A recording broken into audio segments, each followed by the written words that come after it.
2021 সালে তরুণ আইনজীবী থেকে ক্ষমতার সিংহাসনে বসা ইরানের প্রেসিডেন্ট ইব্রাহিম রাইসি হেলিকপ্টার দুর্ঘটনায় মারা গেছেন বলে জানিয়েছেন দেশটির আধা সরকারি বার্তা সংস্থা মেহের। হেলিকপ্টারটি পুরোপুরি বিধ্বস্ত হয়, কাউকে জীবিত পাওয়া যায়নি বলে জানান রেড ক্রিসেন্ট। এর আগে ইরানি রেড ক্রিসেন্টের প্রধান পীর হোসেন কোলিভান জানিয়েছেন, এখনও আমরা উদ্ধারকারী দলের কাছ থেকে ভিডিও পাচ্ছি। তারা বলছেন হেলিকপ্টারের পুরো কেবিন ব্যাপক ক্ষতিগ্রস্ত ও পুড়ে গেছে। তারা আরও জানিয়েছেন, ঘটনাস্থলে এখন পর্যন্ত কারো বেঁচে থাকার কোনো চিহ্ন নেই।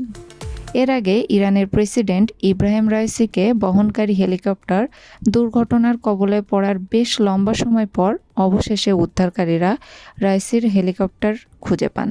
তবে ইরানের রাষ্ট্রীয় বার্তা সংস্থা IRINN এবং আধা সরকারি বার্তা সংস্থা মেহর নিউজ জানিয়েছিল, ইরানের প্রেসিডেন্ট ইব্রাহিম রাইসিকে বহনকারী হেলিকপ্টারটি দুর্ঘটনাস্থলে কোনো জীবিত ব্যক্তি পাওয়া যায়নি।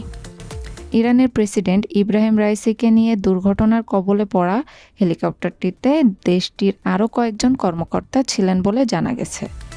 ইরানের স্থানীয় গণমাধ্যমের বরাত দিয়ে আল জাজিরা সহ বিভিন্ন সংবাদ মাধ্যম জানায়, ওই হেলিকপ্টারে রাইসির পাশাপাশি ইরানের পররাষ্ট্রমন্ত্রী হোসাইন আমির আবদুল্লাহিয়ান, পূর্ব আজারবাইজানের গভর্নর মালেক রহমতি এবং ওই প্রদেশের ইরানের সর্বোচ্চ নেতার মুখপাত্র আয়াতুল্লাহ মোহাম্মদ আলী হাশেম ছিলেন।